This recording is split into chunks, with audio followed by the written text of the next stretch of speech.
I work on the top floor of the Kaiba Corp headquarters and run this company with an iron fist. My name is Seto Kaiba, and I'm 18 years old.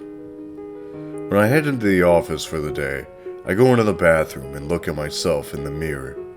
If I notice my face is a little too bright, I'll put a frown on to show the world I don't mess around. Then I make it my mission to crush as many dreams as possible before 9 a.m. I could do 1,000 now. After that, I go into the virtual reality duel simulator to battle against my rival Atem again. Winning the Rochambeau, he goes first and puts up a meager defense and ends his turn.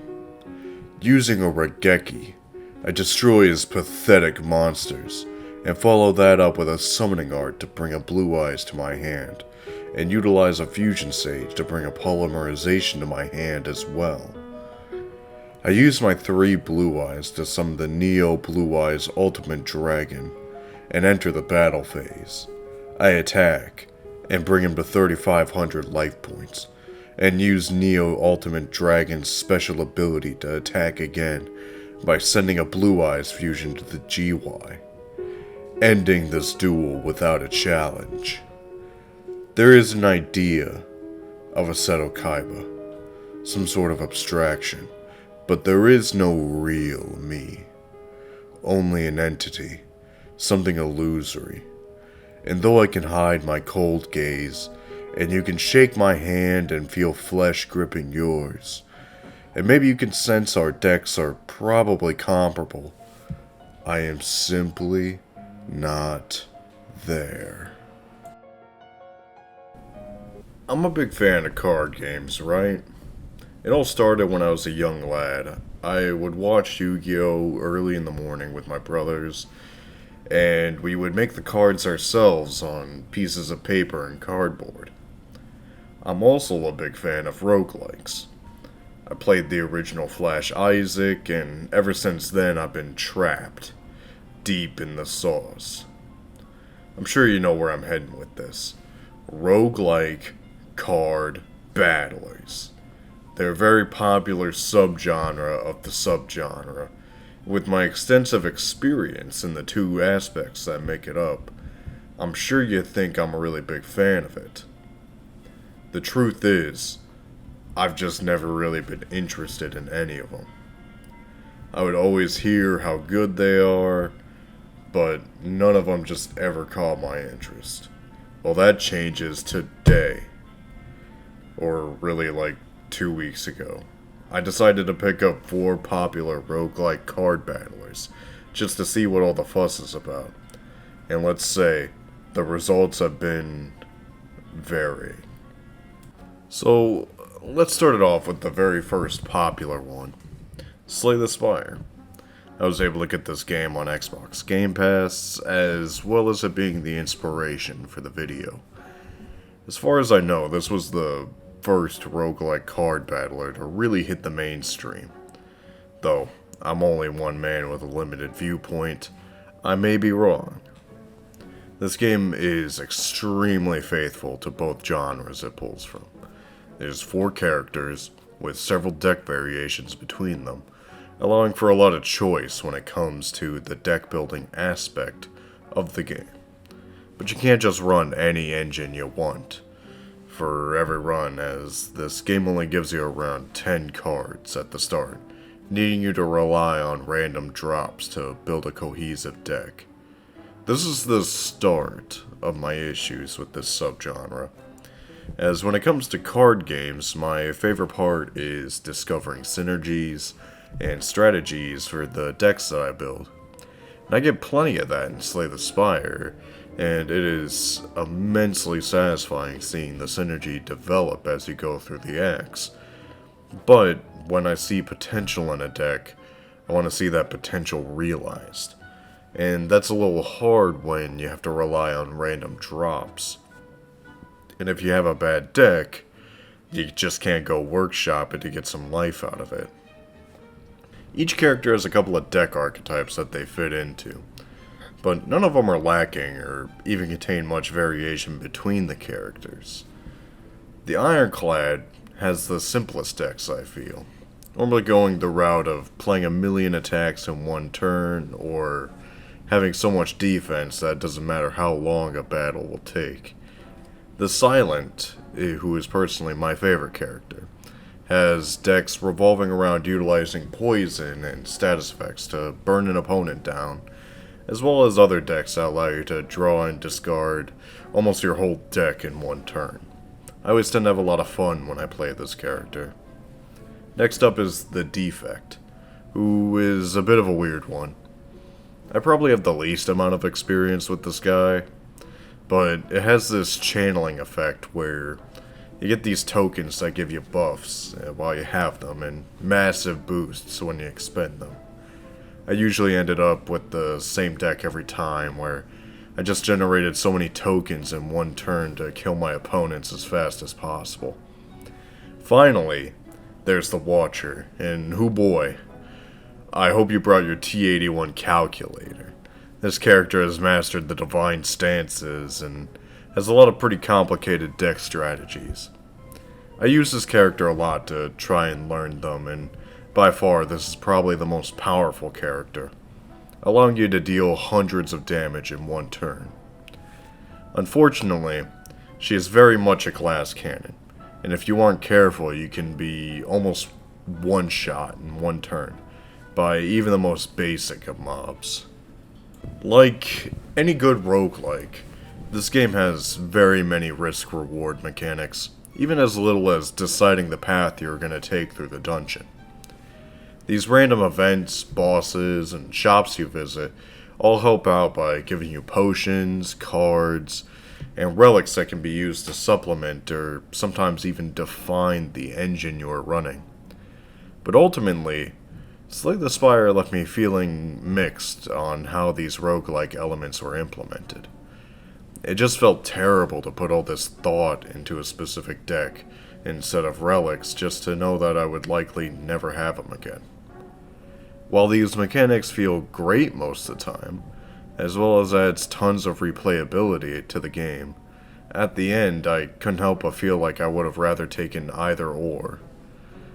This game is a great roguelike, and it's a great deck builder, but together they left me wanting something else, and honestly just a bit weary for the rest of the subgenre. Griftlands was next up on the chopping block. This game was developed by Clay Entertainment, which is a company very well known for Eats It's Emotional and Hot Lava. Right from the start, this game is very story focused and wants things to be as accessible as possible to the people who play it. This game, as opposed to Slay the Spire, lets you turn off the main feature of the roguelike, the permadeath. You can play this game and build your decks without worry, which I never used. But I do appreciate them adding it for the people more focused on a casual experience. And honestly, after how I was feeling with Slay the Spire, I was tempted, as I thought I didn't really like the subgenre that much. You actually run 2 decks in this game, as opposed to 1. You have a deck for battle, and you have a deck for negotiation, allowing you to tackle situations in different ways depending on a variety of factors.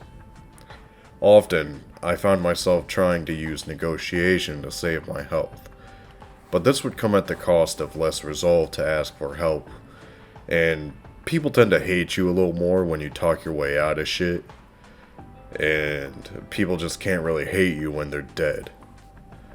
No matter what path you take, there's always going to be some form of consequence to it. So you have to just push on and make the best of what you got. My complaint about Slay the Spire still applies to this game, but to a lesser degree. Deck building in this game felt much simpler, and it was a lot easier to build a cohesive deck.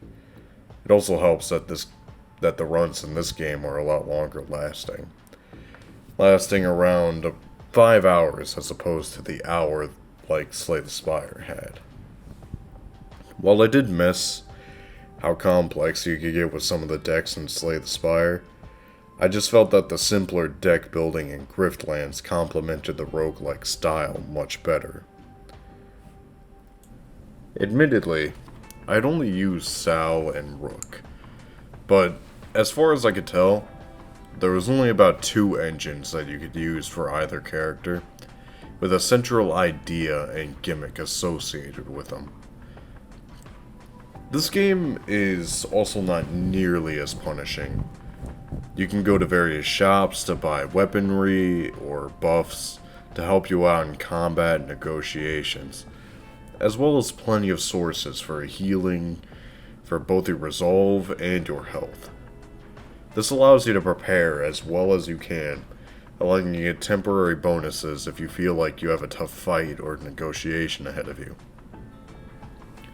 Whilst I felt Griftlands has a lot to improve on the deck building side of the game, it takes many steps in the right direction to make this game work well with roguelike elements, and showed me how the concept could work, even though I felt that there was improvements that could be made to both elements of the game. Insryption. I should have played this game years ago. This game is strange and defies expectations, and somehow, against all odds, I had avoided spoilers and was treated to one of the weirdest and most captivating stories I've experienced in a good while.